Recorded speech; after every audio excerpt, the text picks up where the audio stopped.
it me, or is still things are like really crazy right now? I mean, I'm hearing things that like games are now going to be stuck overseas for months on end.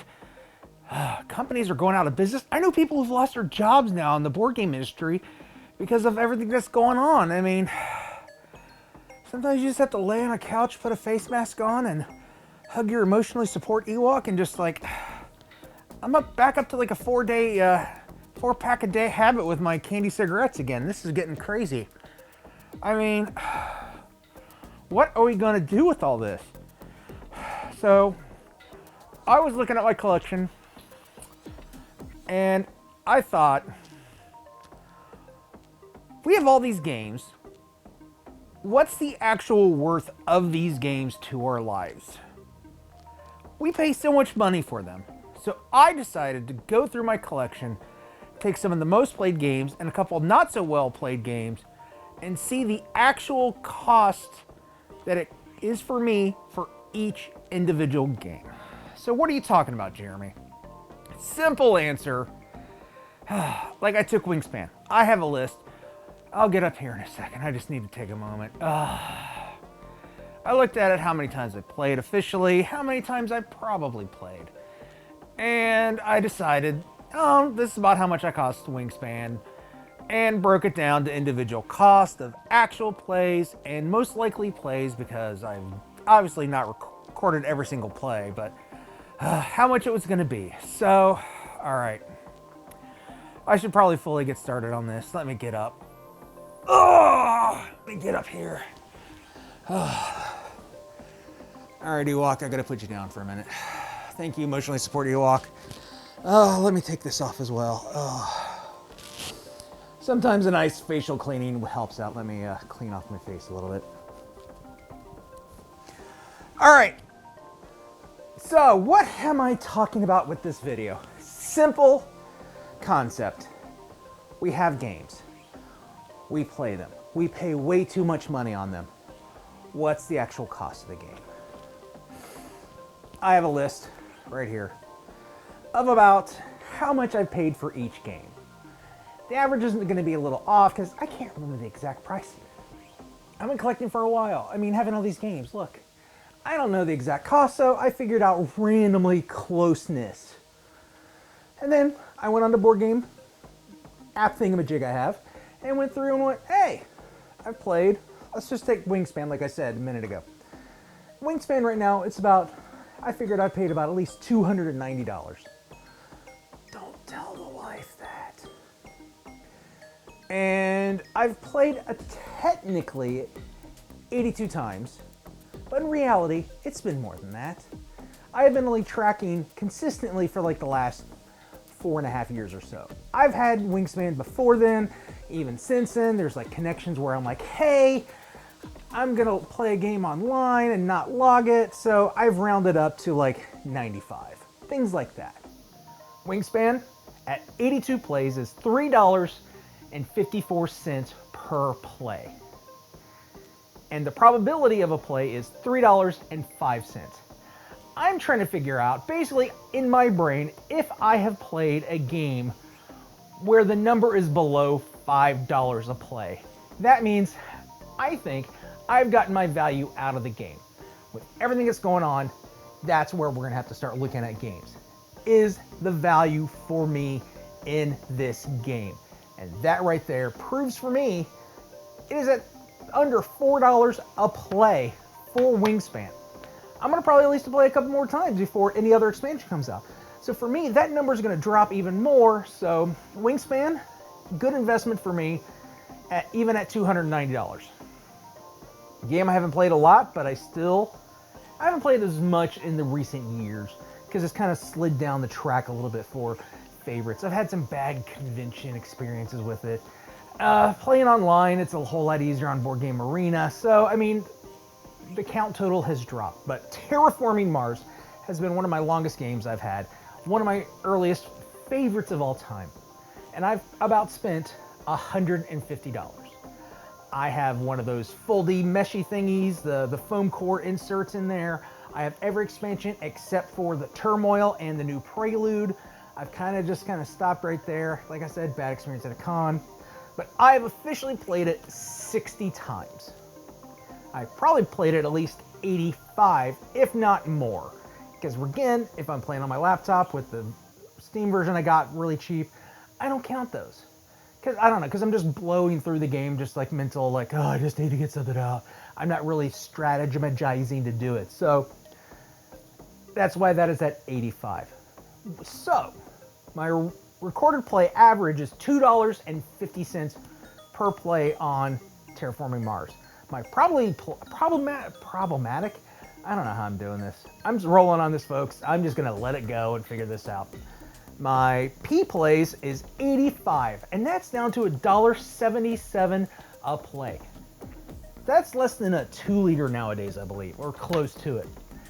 I've got that much enjoyment out of a game that I haven't played in probably 4 months, but that is a reason to keep it on the shelves. I have played it enough.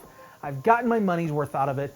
If I sell it, yay, guess what? I feel like I've gotten advantage out of that, and my life has been enriched for that game. Now, let's look at a game before I go through any others. I really like it. I can't get it at the table. It was really expensive, but for good reasons. My Father's Work. My Father's Work was a Kickstarter, $99. That's what we're going off of. I think the shipping and handling was more, but we're just going to go off of the $99. I've officially played it 2 times. I've played it probably 4 times. Why? It is a long game, a beast of a game, and it is not solo, so that is hard for me to be able to play and bring out. So, My Father's Work, I'm averaging $49.50 for recorded plays. And probably plays is at $24.75. That is a huge problem. That is a game that I'm not getting my money's worth, and that's one of the things we need to kind of look at. I'm still going to probably keep My Father's Work because I love the art. I love the components. This game is such a great game. If I can get it out 1 or 2 more times, I'll be content. But I think going in the future, especially with everything with the tariffs, we're going to have to look at games kind of like high-end production games where it's like, oh, this is going to be really great, but am I going to get to the table to get that value? So I am really not getting any kind of great value out of the game besides it just sitting there, looking pretty, looking nice, taking up that shelf space and making it look great. So My Father's Work, I've got to work on getting that price down for me. All right, the most expensive game I have is a little shocking at times until I looked it up. It's Unmatched. Have you seen all the sets in Unmatched? I've got a bunch of sets. I think you can maybe see the cases behind me. Between the cases, all the sets. And this is not even including the Ninja Turtles that I have ordered, and they are supposed to come maybe. Who knows if they're going to be here or not. But I have spent $365-ish on Unmatched alone. I'm glad my wife does not watch my channel and she's at work right now. I have recorded plays 61 games.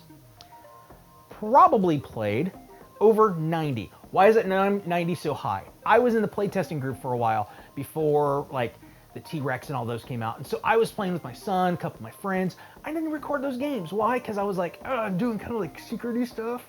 And I don't want to record it in case someone sees it somehow on the lines and stuff. So I didn't record them all. But those are actual plays as well. Because I used characters I have and then ended up getting as well. So that's about where I am. So recorded plays, even at $365, it's at $598. That is not great, but not bad. It's in my ballpark of being, for me, a reason to have the game and feeling okay with spending this much money. Now, once the Ninja Turtles come, that number is going to be, whew, it's going to be like $8, so I've got to do that. But the probable plays is down to $4.06. That's, for me, value of how much I have played that game and got enjoyment out of it. So therefore, mental gymnastics, it is worth it. So, Unmatched. The newest game on this list for me, River Valley Glassworks. I won the base game, but I did win it at a charity event, and I had to pay to go to the charity event. So I'm kind of keeping the math on that one a little fuzzy. We're saying $20-ish. And then my wife really loves the game, so we had to deluxeify it. Went online, crash miss, bought the deluxe for my wife. And then on top of it, bought the expansion packs. Yeah, so we spent about $110 on River Valley Glassworks. Those nerds, they should be seeing how much money they're making off of how much. No, they're not making any money off of me. Nobody watches these videos. What? My last video had like 80 views and it was on Chill Games. So shut up, Jeremy. River Valley Glassworks, love you guys. Keep it up. All right. So with $110, I have recorded plays, and this is the insane number. Since November, 81 plays. 81 for a value of $1.35. You can't buy a fountain drink for $1.35. I don't think you can buy a bag of chips now for $1.35. That alone right there is the value of that game. Even at $110 spent, we've got enjoyment out of it. It's been great. I mean, that's like an old DVD at a thrift store value. I could buy Eastern Promises for $1 now, and not even $1. I'm only gonna watch that one or two times. There you go. See, movies like that. It's not Ice Pirates though. Ice Pirates I've bought like for $10, and I've like watched that 1,000 times. So that's like, whoever made Ice Pirates is now owing me money. But still, River Valley Glassworks, that is the best value of a game that I have so far. That is insane for me. $110, $1.35 per play. Can't beat it. All right, next up, another game that is close. This is the closest one to it. Heat Pedal to Metal. I got this. It was great. I forgot. It was like one of those things, like a rebate came in, and I was like, hey, wife, I'm gonna buy this. Well, we don't have money. I got a rebate. I got a card. I may have donated blood even. Something to that effect. She's like, fine, whatever. It's not coming out of the account. Do it. Yes. Got it. Then, also on top of it, the Rain expansion. So, averaging out price-wise, $110. Not bad price for a game. How many times have I played it? Recorded plays, 52 times. Pretty good. For a total of $2.12 per recorded play. I thought that value was pretty good right there. I probably have played it a few extra times. Plus, I constantly play it on Board Game Arena, which, I don't know. But still, even games I've not recorded, a lot of times I'll do like an entire year circuit, like a 4-track race, and just record it as one. Why? Because I don't want to keep doing each one and making it look weird that I've played Heat 96 times. Which I put down, I've played it 65 times. So I am now at $1.69 per play for each round of Heat. Value right there. That's what we're gonna need to do. So next up, the oldest game probably in my collection, excluding, well, no, we'll say the oldest two. When I started in board games, I started to want to do a lot of solo play, playing with myself, because that's what I do. I play with myself.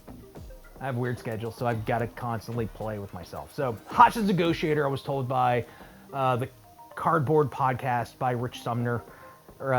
He's the guy that was in Mad Men. He was one of the executives. I've actually messaged him a couple times online. Really nice guy. I actually got for Board Game Geeks Secret Santa, somebody wanted his card from Dead of Winter, and I was like, hey, can you send it to him for me, just because hopefully you have one, and he wanted it. And he sent it, and I was like, oh, good dude. So, Hostage Negotiator. I bought everything. Almost everything, I'll admit. I don't have the playmat. I don't have a couple smaller things like that. So, but besides that, I'm averaging about $255 loaded into Hostage Negotiator. I have recorded between all the games, the base, Crime Wave, and Career, 33 times. This is where also the numbers get really fuzzy. So that has been $7.73. Not a great value for the amount of money spent. But like I said, I've been playing this the longest. I bought this game before I learned about tracking, before I even considered any of that. And so I'm going to say Hotch's Negotiator on a low end 60 plays. It's probably closer to 100, but I don't want to go over because that brain where you're like, oh, I've played this game tons. And then you start recording and you're like, oh, I only played it 5. I thought I played it like 30. So we're going to keep that number lower, even though I've had this game since 2015. Oh my goodness, I just realized I've had it for like a decade. So a decade, 60 plays. I'm at $4.25. Pretty good. I can almost buy a really bad value meal maybe at McDonald's if I found enough and didn't have to pay tax and maybe had a coupon. That's a pretty good price value for a game that I've had for that long. All right, finally, bottom of the ninth. I'm doing bottom of the ninth because I'm sad. I know one of the creators, he worked for Greater Than Games, and I believe he just kind of lost his job because their parent company shut him down because of the tariffs. Insane. Insane. But one of their games is bottom of the ninth. I enjoy this game. I have played it so much. I've only recorded plays 27 times. But here's the thing. I used to, when my family would go away, I would play a 9-inning game and not record it, and maybe record it as 1. So that's like 18 games of played time for bottom of the ninth. So I'm only gonna say 50 times played, even though that number is definitely much higher. But so recorded play, $3.33 for bottom of the ninth. Pretty good value on that alone. Probably played is at $1.80. That's value within a game right there. Yeah, I've paid 90 bucks for everything in the game, but guess what?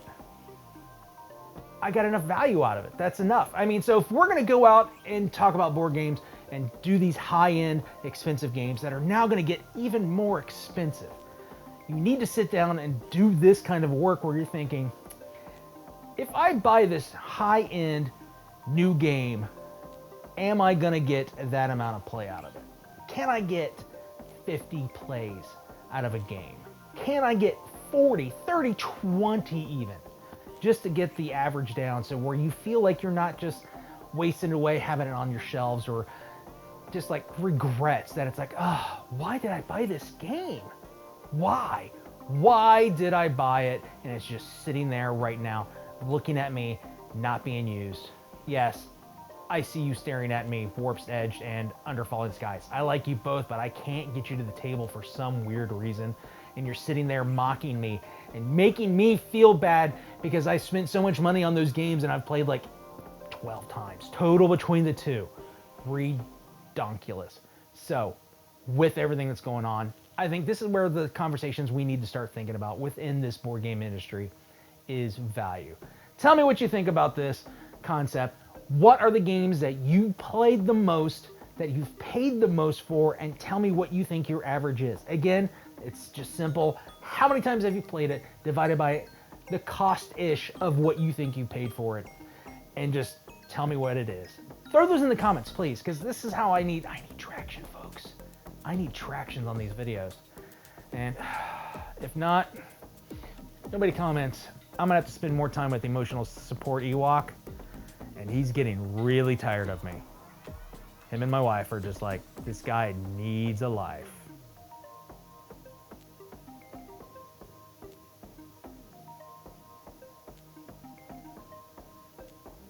Yub nub. He jumped the jump nub. Da da na na. Help me quit my candy cigarette smoking addiction. Gotta get under 2 packs a day. My diabetes is getting insane. Tariffs go away. Jump, jump. Da na na na na. Yep, nope.